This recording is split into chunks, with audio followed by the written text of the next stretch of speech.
Hello Azzurri fan. The greatest Italian performance in a decade was followed by a pretty good run in the football to complete the ultimate Euros double.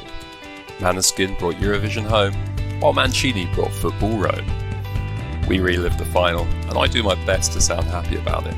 Plus civilised beers, our Scudetto, and the usual Serie A roundup on this season finale of Scudetto. Hello and welcome to Scudetto. So I'm going to be doing my best not to take away from the celebratory tone of tonight's podcast. Obviously, there is a reason that I've been allowed back on the pod. So let me just say right at the top of the show, Italy 100% deserved the win. I'm very happy for most of the players and many of the fans. And it's only taken... Excluding myself and Boaz. Yeah. Is that... No. It's only taken me 4 days to be able to admit it. But yeah, let's save all that. We'll get into it in a bit. Can I just say we did a very good job at not gloating too much. You have to admit. You did indeed.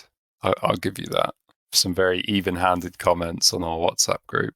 But yeah, let's get all into it shortly. How are you guys getting on? Kenny, how's your week going? Yeah, good. I got my my second vaccination today, so I am fully vaxxed up and ready for the reopening. And yeah, I've been trying not to, as Boaz said, trying not to gloat. But yeah, very, very happy, obviously, with the result from the weekend.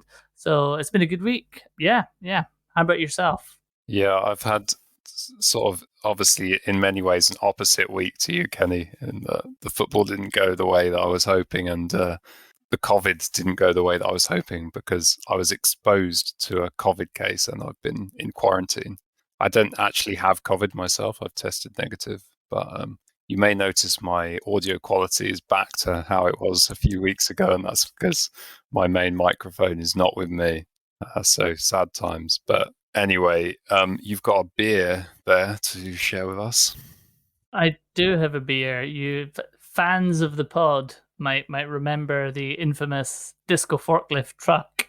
Well, the Drygate Brewing Company, who makes disco forklift truck, evidently brought out a special edition for the Euros, and being a Scottish-based brewery, they rebranded. They saw a marketing opportunity, they seized it, and they rebranded their beer as Yes Sir I Can Boogie Forklift Truck Mango Pale Ale. It tastes exactly the same as it did when it had a different label on it. But yeah, that's what I'm drinking, just to see out the Euros. Does it taste a little bit sweeter after Sunday? Well, I mean, in honesty, if we're talking about Scotland's performance, then kind of to be expected, I think. Yeah, fair enough. It's what I expected. Some decent performances, but ultimately, yeah. Same beer, same football from Scotland. Same. Yeah. Fair enough. Boaz, how about you? How did you enjoy the week? Again, in a mad attempt not to continue gloating, I've had a fantastic week, and occasionally I've been out and about and suddenly remember that, wow, Italy just won the Euro, and I kind of crack a big smile. People must think I'm a little bit crazy on the street, but that's fine. Good stuff. And are you celebrating tonight with a special beer? So yeah, I've got 2 beers up for, 2 drinks up in my lineup. One is a beer that came out just as Corona kicked off, and it's called... It's roughly translated as "Everything's Gonna Be All Right," and it's a blonde ale. It's got nice balloons on it, so it's supposed to bring good vibe. And another beer is, well, I can't even say I can't even know. I don't know if we can call this a beer, but it's something I accidentally picked up in one of my beer runs, and it's More Mojo is a magic voodoo talisman in a can, a lucky charm full of blood orange and refreshing acidity. I don't know what this is going to taste like, but it's going to be interesting. Interesting indeed. What's the ABV on that? Just a 4.3, so a little bit disappointing for me, but I'm sure I'll survive. Yeah. I've not done too well on the beer front. Being in quarantine, alcohol's a little bit limited. I was drinking an Aperol Spritz a minute ago, so that's quite civilized. Nice. Yeah. Were you not able to source some Peroni or some Nastro Azzurro out there? Well, actually, my father-in-law came to the cabin on the night of the game, before it was played on the night of the final, and he had 2 multi-packs of beer in his hand. and one of them was a Finnish 6-pack, and he was like, "This is if England win," and the other one was like a Finnish 8-pack, but it's like this Sandel thing, which looks sort of vaguely kind of Southern European in the packaging. I'm sure it's also a Finnish beer. And he was like, "Yeah, this is if England lose." I think the main point was just that there were more of them, but both of those packs have been consumed since the final. So in the one night. In the one night, yeah, at least within a couple of days. Anyway, yeah, let's chat about the game. Let's kind of get into it. I've already said at the very top of the pod, I thought Italy deserved it. I did think on kind of first viewing that maybe England had the better chances, even though they didn't really control the game. But Buzz directed me to the XG, which kind of firmly disproved that notion. But just kind of watching the game, Kenny, what was your overall take? You said that you were terrified during the actual game. Yeah, I spent most of the knockout phases of this tournament just terrified. Look, I thought in some ways it was kind of like the reverse of the Spain game, actually, in that what Italy obviously went in front in that game, and Spain equalized. That was the same here, but Italy had to do a lot of defending and kind of playing on the break against Spain. That was the same here for England. I thought, England kind of came out of the traps really, really well. First 15 minutes, it wasn't just sort of an early goal and then, everyone behind the ball. First 15 minutes, I thought England could have been further ahead, actually.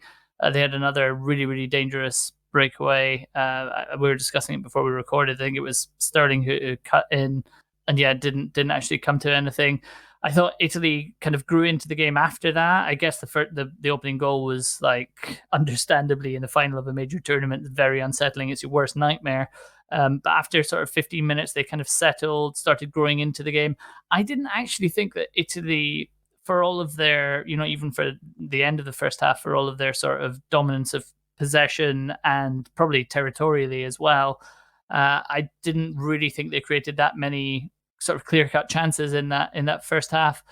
Second half was a bit of a different story, really. But yeah, it ended up being a scrambled goal, didn't it? And it kind of felt like maybe that was how it was going to come from a set piece, as it did from second, third ball from a set piece. Yeah, I thought England defended, and this isn't to belittle England's performance at all, because it was the way they were set up. They had a game plan that I thought they executed very well, which was that they were just very, very difficult to break down. And they defended very, very well. And I thought they looked very dangerous on the break. I actually felt like at times, England were just as likely to get a second on the break as Italy were to score. Having said that, I do think it's fair to say that Italy kind of controlled the tempo of the game. Italy dominated possession. In pure like footballing terms, Italy were probably the better team, but I thought it was a great final. And I think, what drama to win a tournament on penalties. Italy have obviously been there before, but what a horrible way to lose it as well. It's just, it was the finest of margins. It was really on a knife edge. Yeah, interesting that you say you thought England had a game plan and stuck to it, because I thought their game plan was kind of a bit ruined by scoring so early. They'd kind of planned to sit deep and then maybe try and spring an attack kind of later on in the game, maybe like they did against Germany, and scoring early kind of put them on. Obviously, you want to score a goal early. Like when you go for it, it was like watching Tottenham score a goal early when like they don't have really the quality or the experience to be able to hold on to a lead like that, and they're actually much better when they need to chase a game. But I don't know. What did you make of it, Buzz, sort of tactically? What did you make of the subs? So I felt that Southgate's initial ploy of bringing Trippier into the pitch, into the team on the right, was a stroke of genius, and that obviously it paid dividends almost immediately with Shaw's goal. But also, as Kenny mentioned just there was a couple of other occasions that Italy were kind of left exposed by England's wide players. But as the game proceeded, England dropped further and further into defense. And what for me was very reassuring as an Italy fan was that even when the few times when England were able to steal possession from the likes of Verratti or Insigne, they were very quick at playing the ball, and it looked like they were kind of almost panicking, and a lot of time I remember quite a few occasions where Maguire just hit the ball out into row Z when maybe trying to pick out Harry Kane up front or something like that would have helped. I think at the end of the day, whether Italy were 1-0 down or whether it was 0-0, Italy's game plan didn't change at all, and that meant attacking with almost 5 players, with Emerson joining the attack, and kind of a very, very offensive Italy that maybe people are not so used to nowadays. And I think something that is slightly overlooked is that, yes, this Southgate defensive change was, as I said, a stroke of genius, because it did cause Italy some trouble. But it's interesting that in almost every phase of this tournament, teams have changed their natural way of playing to counter something that Italy do. So Spain did it by taking out their striker and playing a false 9. And in this case, England went from a back three to a back from a back 4 to a back 3, essentially. But it's also happened throughout the tournament. So this is further testament to an Italy side who are sticking to their guns and playing football, quote unquote, the right way. Yeah, I mean, that's kind of a fair point. I think Southgate actually said before the tournament that he was going to play a back 3 against the I can't remember the phrasing he used, but it was something like the more elite teams or the more difficult teams. So it wasn't just for Italy. I think they played that against Germany also. But Kenny, you wanted to come in on that one? Yeah, no, I mean, I actually we've spoken quite a bit about England, but I wanted to kind of just to add to what I was saying before about Italy's control, and I mean what Boaz spoke as well about Italy being, on the front foot and being very offensive. I think so much of that was down to the work that Verratti and Jorginho did. I thought they, as a pairing, were absolutely fantastic, and they were kind of at the heart of everything that Italy did, and Chiesa as well. I mean, the guy, at time and time again, we've been saying it, he is a big game player, and he was like absolutely the sort of main thorn in England's side. So I just didn't want to move past the actual sort of analysis of the game without pointing that out. That's completely fair. And those Italian midfielders absolutely ran the England midfield ragged, didn't they? I mean, Declan Rice, who was actually having a great game, I thought he was having a great game, but he was everywhere. He was just stretched too thin, and when he came off, obviously that kind of dominance only increased. I kind of understand why England set up the way they did, and it was kind of natural for them to drop deeper and deeper. But I can't help but think that in years to come, when you look at the statistics, and that essentially they had a home tournament and definitely a home final, and the opposing team had a 66% possession and completed almost twice as many passes. I think Italy had 800 and something passes to England's 400 and something. So, I mean, this is obviously a Serie A focused / Italy focused podcast, but I think there will be some regrets on the England side, simply because there's a feeling that they didn't, once they got the goal, they kind of didn't battle for it anymore. Yeah, definitely. I think that was definitely the feeling that I was left with, that they scored too early, and they tried to sit on a lead when really, if they'd continued to chase it, then who knows what could have happened. I'm not saying that they would have won I'm not trying to backseat manage Southgate and say if you'd brought Grealish on earlier, then then it could have all been different. But I think definitely if they'd attacked the game as they did in the first 15 minutes for an extended period, it could have been different.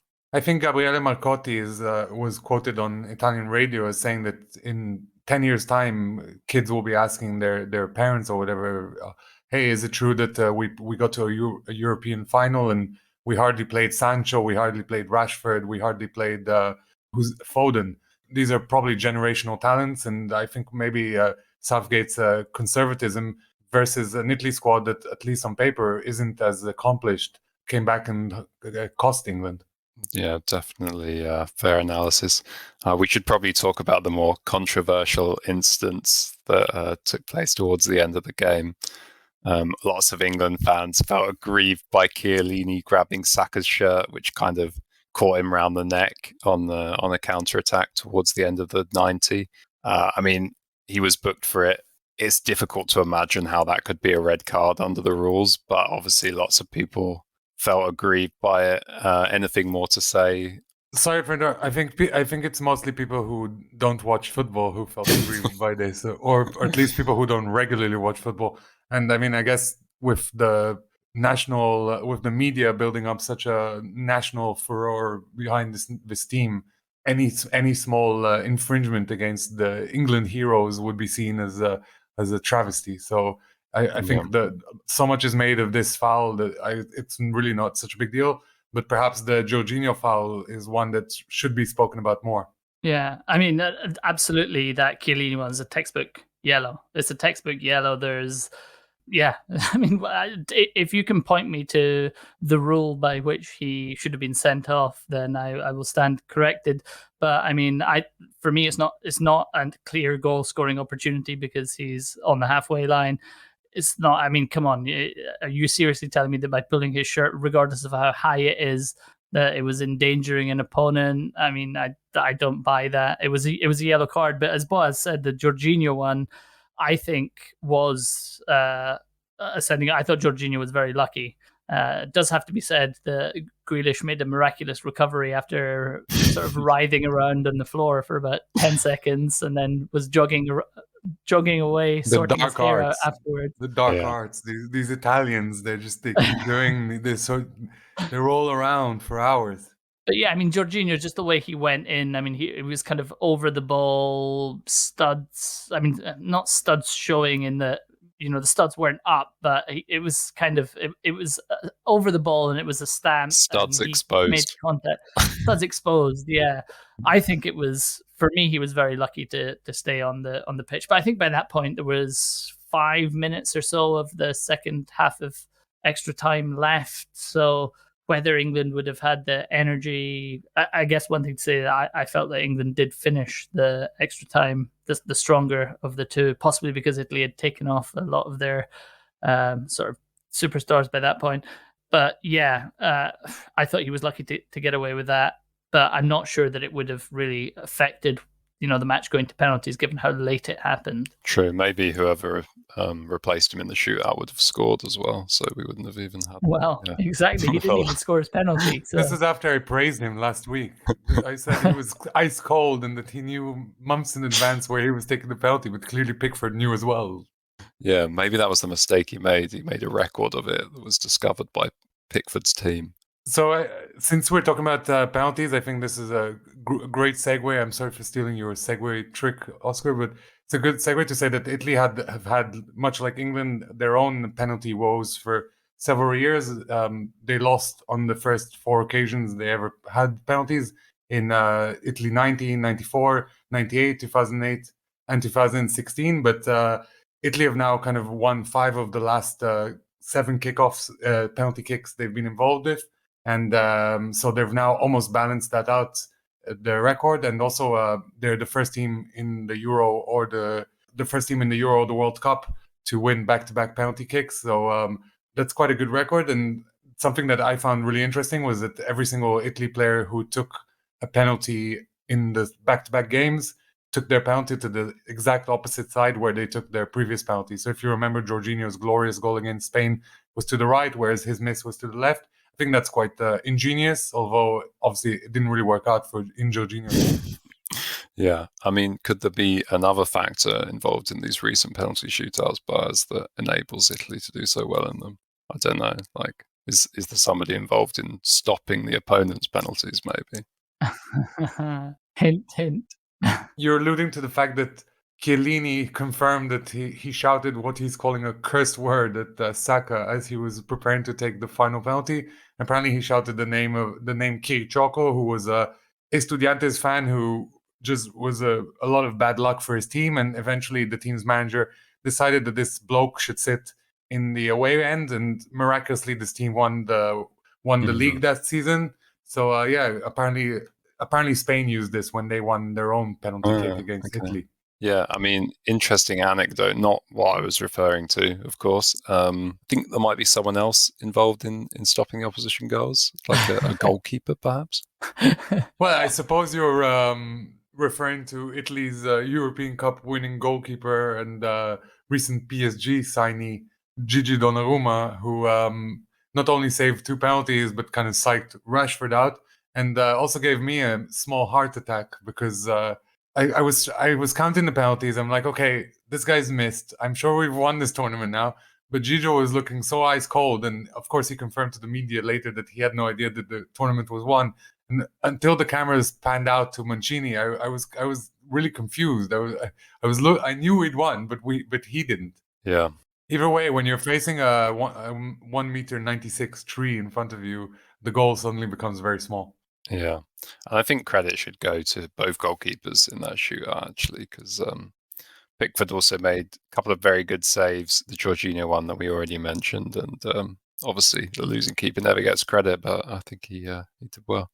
I have to say that I've been quite critical of Pickford in this tournament, and I think that sometimes he's a bit jittery and that he kind of transmits a little bit of insecurity to his central defenders. Apart from the fact that him and Maguire seem to really hate each other, but in that penalty shootout and actually in the final as a whole, he made some important saves. Yeah.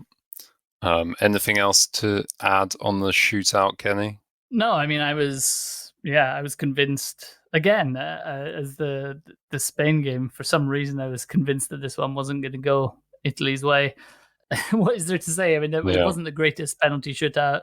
I really, really felt for the England players who missed, which is very weird because I was very much supporting Italy and actually, let you in a little secret, had some money on Italy to win the tournament. So by all rights, I should have been dancing around, which I was later on. But I felt very bad for Rashford when he kind of hit the post. I thought, oh, Rashford, why does it have to be you, kind of thing? Obviously wanted Italy to win, but it would have, Anyway. Yeah, I have to say, last thing to mention on the shootout, and we won't dwell on this because there's obviously been a lot about it on various channels over the last few days. But as you guys know, I was obviously disappointed when England lost. I was supporting them, but I wasn't really devastated. I was much more upset the next morning to read that those 3 guys that missed had received torrents of racial abuse on social media. I'm just like, for fuck's sake, again, it just makes England so hard to support when you realize you're kind of sharing your support of that team with people that do stuff like that. So yeah, just thought it was important to mention, but and very depressing. Just disappointing and depressing, but yeah. I have to say, here in the UK though, the response, aside from the government, which I think you'll get to, but the response in general has been great to that. I think people have really rallied around the team have rallied around each other, so maybe something good can come from what is an absolutely abhorrent thing to have happened. Well, hopefully. We should just move on. Just to bring it back to Italy, there are some parallels with this tournament and Italy's only other Euro Cup win back in '68. When in the '66 World Cup, Italy had a disaster and lost to North Korea, amongst other things, and it's generally considered one of Italy's worst tournaments ever. And then to come back and win it a few years later, it has some strange parallels to the fact that Italy didn't qualify for the World Cup, and it was seen as a disaster. Although, if we look at it a little bit through a slightly closer lens, Italy finished second in the group to a very good Spain side, and by drawing away and losing away and drawing at home or something like that, and then kind of lost to an organized Sweden side without Ventura at the helm back then. They probably would have made that World Cup as well. But in any case, this is kind of a nice renaissance of the Italian football, and that's also how it's being labeled by a lot of the media back home. And last thing is that this tournament was notoriously lacking in drama or kind of rivalries within the squad. Even in 2006, when Italy did win the tournament, there was always a kind of a debate: should Totti play, even though he's slightly injured? Should Del Piero play? Throughout my time supporting Italy, there's always been this kind of dilemma about a trequartista, a striker. There's always someone who's a big name left out. Mancini himself is a victim of this and didn't make the '94 World Cup, but also Beppe Signori, who we've mentioned on this pod. So it's this Italy side was refreshingly drama-free, and some of the players who came off the bench, Pessina is one that comes to mind, did their job very well, but also players who started the tournament, like Locatelli and Berardi, had absolutely no problem in taking a step back and helping the club when they were needed. Yeah, and should mention 4 out of the 11 players in the UEFA team of the tournament were Serie A players, second only to the Premier League. And if it hadn't been for your boy Gigi's big move to PSG, It's gone to a smaller league. perhaps, then they would have been, I think, level with the Premier League. So yeah. Speaking of Serie A, let's just do a quick roundup from the league's news. So not Serie A news anymore, but former Serie A clubs Chievo and Novara are about to be declared bankrupt, and it's considered that they might be excluded from the league. So obviously bad news. Don't want to see that kind of thing, and hopefully no ramifications in the top flight. In Serie A, so Musa Barrow has COVID, Bologna's Musa Barrow. Rodrigo De Paul has formalised his transfer to Atletico Madrid. And Felipe Anderson is back to Lazio from West Ham after his stint at West Ham. And elsewhere, Inter's João Mário confirms his move to Benfica. And you guys in Milan have signed Giroud. Finally, the fixtures are out. So traditionally a big day. We've discussed before that the fixtures are no longer symmetrical, which I incorrectly explained before. It means if you play somebody in the first game at home, you don't play them first away. So the mirror, in a sense, goes between Christmas and August. The only rule is that you can't play the same club within 8 matches from one another. So I don't know. I didn't see what the calendar spat out today. But in theory, you could have a Milan-Inter on the first day of the season and then have it again on the 9th.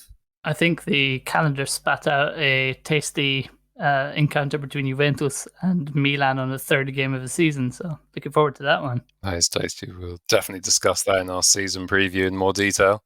And final piece of news. Italy, who obviously won the European Championship, Argentina won the Copa America, and they're going to play a friendly in Naples in honor of our boy Diego. Looking forward to that. And we are on the 15th day of the month, but we passed the first episode of the month during the tournament. So we're going to do now our Scudetto. Final ASKSCUDETTO of the season. The final ASKSCUDETTO of the season, indeed. So first from a long-time listener and our biggest fan, Frank. He's got 2 questions.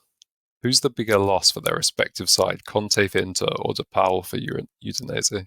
I think De Paul is going to be a bigger loss for Udinese simply because he is such an outstanding player and he was by miles their best player, whereas a club should recover from the loss of a manager. Of course, Conte is a winner, as we've said time and time again, but Simone Inzaghi is a good manager, and if Simone Inzaghi flops, I'm sure that at some point they will appoint another great manager. Whereas Udinese will find it a bit hard to replace a player of that caliber. Yeah, and worth noting as well that they've lost one of the most sought-after goalkeepers, which we mentioned a couple of weeks back as well. Musa obviously going to Atalanta, so those arguably 2 really difficult to replace players. And we'll see. I mean, I'd be tempted to say Conte, but it's more for just what it represents that maybe the owners are in some financial difficulties and the ramifications on the club will be wider. Exactly. I mean, we can talk about the wider departure. There's also rumors now that Barella's attracting the attention of Serie A Premier League clubs, which makes our tweet after he scored against Belgium all that sweeter when we wrote "World meet Niccolò Barella." Yeah, but yeah, I mean Eriksen as well. I think there's a lot of work for Simone Inzaghi to do. So I'm torn on this one, to be honest. Well, we'll call it a tie in that case. And the other question that Frank has is, which manager are you looking forward to seeing the most at their new club? For him, it's Juric at Torino. I don't think Juric at Torino is a bad shout at all. I'm looking forward to seeing Allegri back at Juve. And obviously Sarri at Lazio, be fascinating to see their transformation. There's just so many interesting ones. Those would be the three probably that I'd highlight. And obviously you've got Inzaghi as well at Inter. Interesting to see what they will have in terms of a sort of a title defense. I'm really looking forward to Spalletti at Napoli, because he's, by all counts, he's a bit of a weirdo, and his social media presence is also very odd. And I just think it's going to be fireworks with him and De Laurentiis. As I thought you were about to say then, Gattuso at Fiorentina, but just based on your experience. Well, also, actually, Fiorentina's a good shout, because Vincenzo Italiano, aka Vinny Italian, likes to play a very attacking type of football, and maybe Fiorentina fans will finally get to enjoy their team after a few seasons of lackluster football. Okay, let's answer the next question. So, Tifosi Down Under is saying that there was an assumption pre-Euros that this would be the last time we'd ever see Chiellini and Bonucci together for the Azzurri. But the World Cup's only next winter. So, do they go around again? Or should they quit while they're on top? What do you think, Paz? Should they go around again? I mean, should they? Of course they should. They showed they were brilliant in this tournament. I think no one ever got past them once, and Italy only conceded 10 shots on target throughout the whole tournament. And I mean, their understanding on and off the pitch, you can't buy that. But at the same time, should one of them, especially Chiellini, who's getting on with his age a little bit, choose to retire, then I think Italy are not in a bad position in the centre back spot. There's Acerbi, he's not a spring chicken, but he's a really good defender, and there's Bastoni, who I think is going to be an Italy defender for many, many years to come.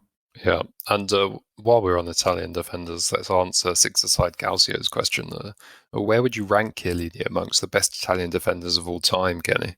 So it's a really tricky one, but he's up there, isn't he?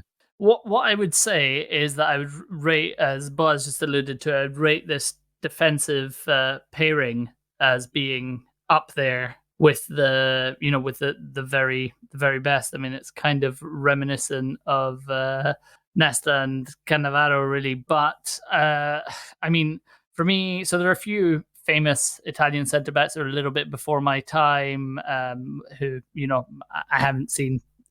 In honesty, I haven't seen much of playing. So you're like Scirea, Gentile, even like Trapattoni and Cesare Maldini, etc. So let's talk about in our lifetime. And for me, growing up, don't betray your age, Kenny. if we're talking about like defenders rather than centre backs, then I'm sorry, but Paolo Maldini and probably second place Franco Baresi. I don't think anyone's touching those guys for a long time.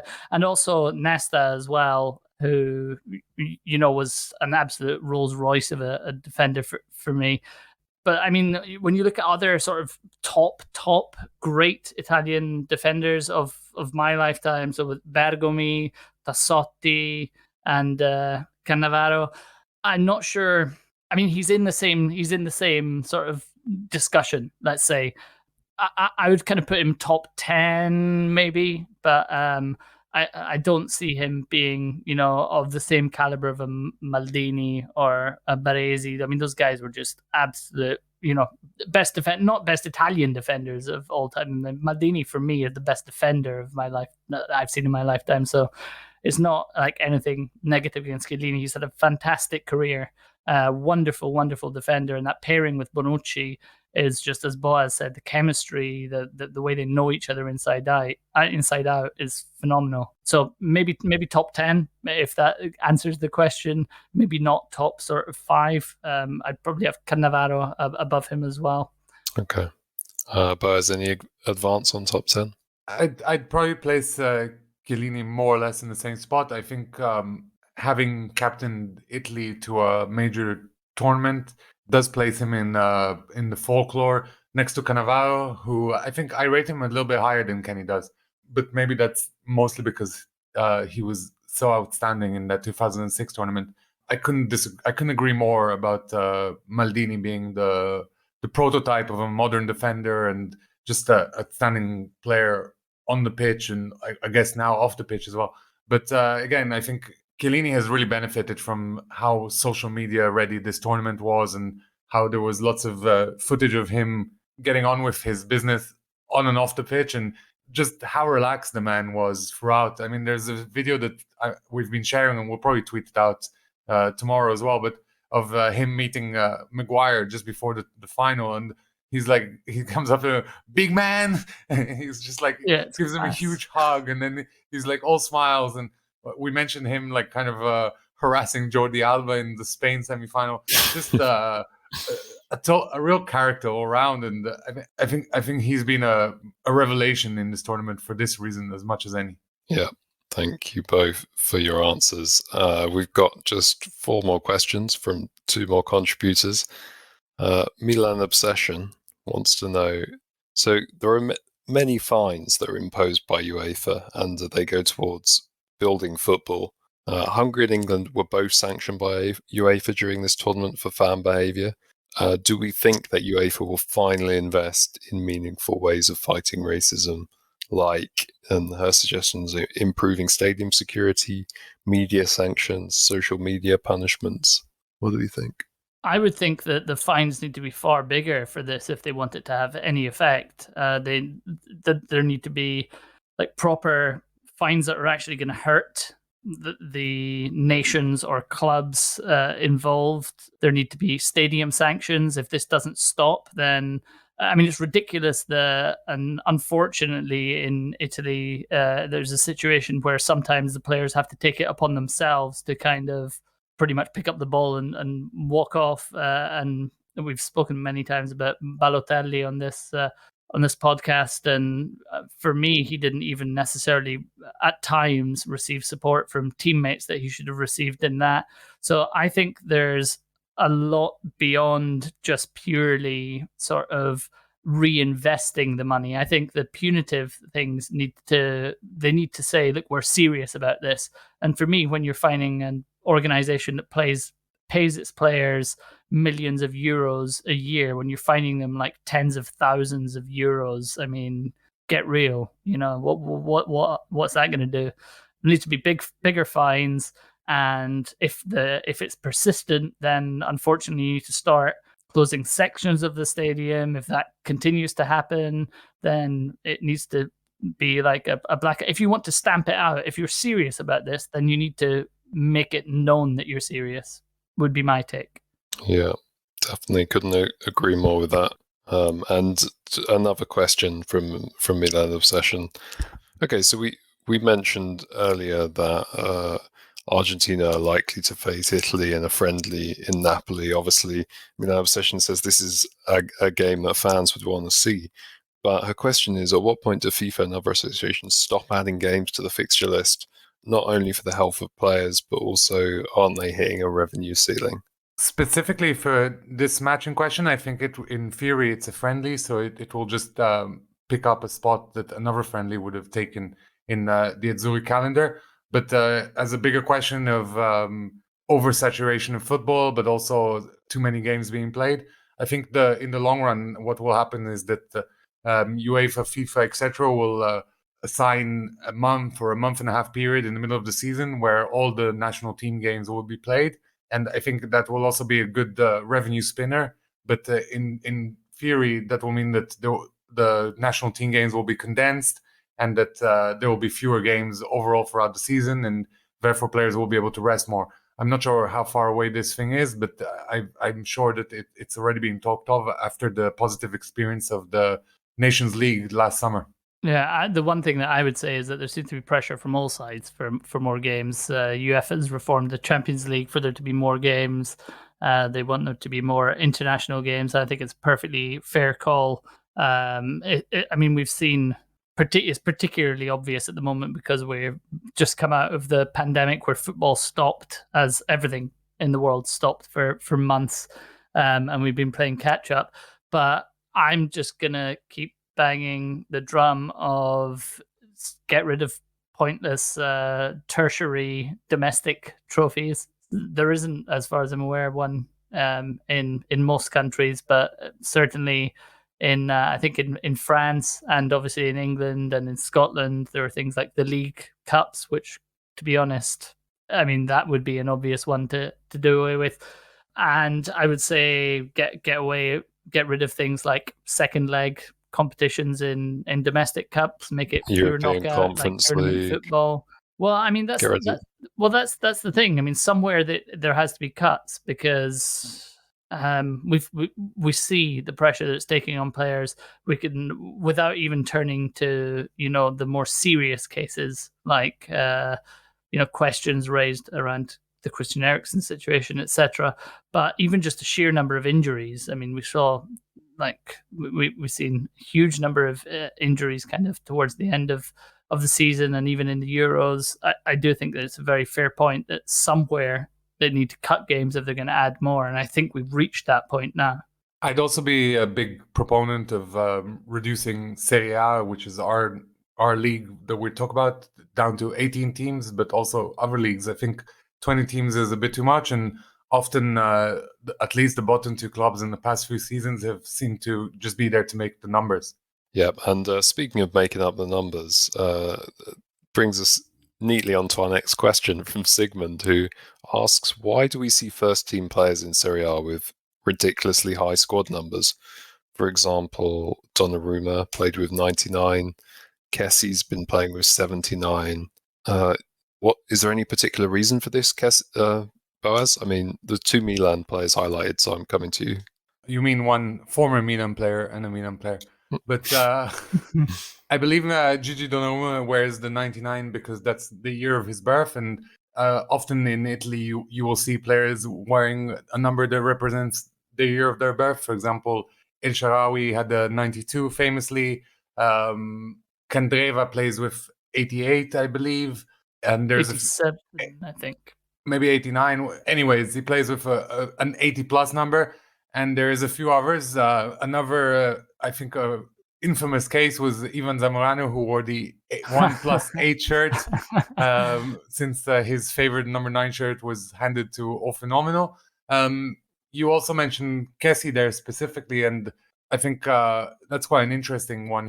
His favorite number is actually the number 19, and he was assigned this number when he moved to Milan, but then Milan signed Bonucci, and we all know how well that went. But anyway, Bonucci was rapidly assigned the number 19, and Kessie was left with only the 79 shirt as the number that had a 9 in it that he could take. And he was quite sweet, and he said that he has no intention in ever changing his number because people have already purchased the shirt with his name on the back, and he doesn't want them to have to pay for another shirt, which I'm sure the club's not too happy with. Yeah, for sure. And just back on the topic of the national team, for Sigmund's other question is, we've all seen in the Euros that Immobile doesn't work as a centre forward in the Italy team. I think maybe a bit harsh, but well, the question is, what do you think about future prospects for that position? So I do think that the centre forward position is a slight problem position for Italy, but Italy won the Euros, so I wish everyone had these kind of problems. And Immobile did get 2 goals and an assist in the group stages, so overall he did contribute to this win, but at times it did feel like he was kind of a foreign object to the tactics the Azzurri approached. There's a few very promising strikers could potentially fill the role within the next year and a half with Qatar. There's Scamacca, who has been banging them in for the under-21 and had a very good season this season until his dad's wrecked the Roma training ground. And there's Zaniolo as well, who's not an out-and-out striker, but Italy showed against England that they can play with a so-called false 9, and that they can have like 3 rapid players interchanging, and the tactics, it's actually almost better suited for the tactics. Am I missing anyone out, Kenny? I mean, Raspadori would be the one that I would say, he's definitely someone who has bags of talent. The question would be, whether he'll be at that level in time in a year and a half. Obviously, Sassuolo have had, De Zerbi's left. It looks like Locatelli's going. Looks like Boga's gone. So whether he'll be playing in a team next season that will, enable him to kind of kick on is yet to be seen. But I do think that it is one problem position. It is a problem position. They have struggled to fill it, but there are potentials coming through, I would say. Yeah, definitely. Thanks for that. That's all of the questions that we received this week. Please do send in more for our Scudetto at the beginning of the next season. That's all we've really got time for this evening. Let's just wrap up with a few honourable and dishonourable mentions. Boaz, do you want to take the lead on this? Am I reading this correctly, that you're giving an honourable mention to Inter Milan? Yeah, I feel slightly dirty for saying this, but I'm actually quite fond of the snakeskin Inter Milan top that was announced this week on social media. It might be the fact that it doesn't have a sponsor on it, which is always kind of romantic, but also as a kind of a one-off shirt to celebrate their championship win, it works for me. And it does kind of still represent their colors as opposed to some of the weird shirts they were showing towards the end of last season. Yeah, it's fair to give them an honourable, given how many dishonourables we've given their various kit designs and marketing campaigns over the last year. It's an upgrade on a tablecloth, that way. Indeed. What was it? Kandinsky on getting diarrhea or something like that. Food poisoning. Food poisoning, correct, yeah. More tastefully put. Anyway, you wanted to give a dishonourable, Kenny, to Luis Alberto. Yeah, Luis Alberto's obviously got a history of being outspoken, obviously famously when Lazio's owner Lotito got the team a plane. He said it would have been nicer if he'd just paid the players. But on this occasion, he's making his statement by he didn't show up to preseason training. I believe today, on the day we recorded, Lazio are saying that he's turned up quite a few days late. Various reasons that I'd read. The initial ones I'd read was that he was looking to kind of secure a contract that was, in keeping with the highest earners at the club. I think there are a couple of players who earn considerably more, but also reports that he was just trying to force a move away. Either way, I mean, I kind of feel like this is, I don't know, it feels unprofessional to me, just like to not turn up to training. I think there are ways to go about things, and Luis Alberto likes to kind of go rogue once in a while. Yeah, and speaking of players that didn't turn up, the stage was set, obviously, for Messi's triumphant arrival in Napoli this summer. We've been promoting it through the Messi to Napoli hashtag, and he signed a new contract to Barcelona, so dishonourable. Just selfish. It is selfish, indeed. Kenny, you wanted to give an honourable mention to some of his countrymen. Yes, how could I not? So Argentina obviously won the Copa America. I'm just giving a very, very quick honourable to the players who were in the starting 11 of that Argentina team that defeated Brazil 1-0. Rodrigo De Paul, who obviously is no longer a Serie A player, but was at the time still formally. But Romero of Atalanta, and obviously Lautaro Martinez of Inter as well. And yeah, for winning the Copa America, for getting Messi his first major trophy in the Argentina shirt as well. Yeah, well-deserved honourables for all of those boys. I'm just going to give a quick honourable. We spoke briefly about this earlier in the programme, but just for Harry Kane, for giving us a serious, or going in two-footed, should we say, on the fans that, or fans loosely, term fans loosely used, the people that gave racist abuse towards the England penalty takers. Harry Kane saying, these people are not fans, we don't want you. Actually, a much more serious and aggressive statement than the Prime Minister could manage. So an honourable mention to him for that. And Buzz, you wanted to give a serious honourable as well. Yeah, in amongst all the celebrations for the Euro, Davide Astori of Fiorentina was not forgotten. Of course, he was a part of this squad and he was friends with a lot of the players. And as soon as they landed back in Italy, they said that this cup is dedicated to his memory. Yeah. And just for a complete change of tone, I just wanted to highlight a moment that was reported after the Italian victory. Di Lorenzo lighting up a cigarette in the changing room after the cup win. Fair play. Give you an honourable for that. Is that an honourable, is it? I think it's an honourable. Health and safety. People an always honourable for thug life. Yeah, people always reminisce about the old stadiums that you could smoke in. So I think Di Lorenzo is just reclaiming the new one, so it's an honourable. But as you wanted to give a dishonourable to some of the celebrations that were taking place, though.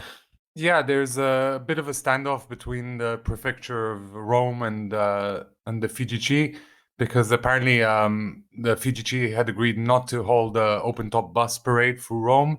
And I mean, this is something that this whole final was a bit weird to me, because in my mind, we're still in the COVID age, and yet this stadium was packed. And then you see like Italy driving through an open-top bus through thousands of people, and I'm sure that the results will be seen in a week or two, unfortunately. Yeah. Okay. But let me latch on to that one quickly and just give a quick honourable to. I mentioned the parade and I mentioned the players dedicating it to a story, but something that has to be mentioned is Barella showing up pissed for this meeting, wearing sunglasses and like holding a can of beer in his hand, and like the guy is like a young guy, and he's obviously had a big night and he was hungover, and like I'm sure he was still smelling of booze. Yeah. I was going to say, we've got all the serious stuff out of the way. I'll give you one more honourable each, just in celebration. But as you've jumped the gun, so you can have one more. Getting you on to start off, giving one to Bonucci and Chiellini. Yeah, I was reading today that Bonucci and Chiellini have obviously not had enough of spending time together and decided to go on holiday together. So absolutely inseparable. Yeah, it's just the never-ending love between Bonucci and Chiellini. Yeah. Where are we going on holiday, by the way? Perhaps to a Serie A game, maybe next season. That would work. I can't wait. Fingers crossed. Okay, but as final honourable of the episode. This is an honourable for Italy's answer to Machine Gun Kelly, Bernardeschi himself, who will forever be remembered as the guy who scored 2 penalties in the semi-final and the final of Euro. And fair play to him. He got married 48 hours after lifting the trophy. I guess this goes out to Bernardeschi's dad, who, while Bernardeschi and his wife-to-be were standing at the altar, yells out, when did you feel more pressure, when you were taking the penalty in the final or now? To mass laughs from everyone present. Indeed. And nice. Hopefully he didn't answer that question, but the video I saw doesn't have a follow-up. Good. So good place to leave the episode. Just need to thank all our listeners, because this is the end of our first season, and all of our contributors, in particular for this tournament: Bob from Turkey, Maria from Switzerland, Philip from Wales, Fabian from Austria, Joris from Belgium, Angel from Spain, and finally Jesse from London. As Boaz was saying earlier, our podcast gave them all the kiss of death. So if you want your team to win in future, definitely don't come on this podcast. But please do keep listening. We started the podcast, and first of all, Milan made the Champions League after 7 years, and then Italy went on to win the Euro. So I think we are the lucky charms here, and I give you both an honourable for this. Yeah, well, we'd better carry on next season then. But yeah, if you don't already, please do subscribe to our podcast on Apple Podcasts or Spotify or wherever you get your audio. We'll speak to you next season. Until then, well, enjoy the transfer window, or the summer, I guess. Che sta decretando lo scudetto del Milan in questo preciso istante. La Juventus è campione d'Italia. Questa data, il 6 maggio.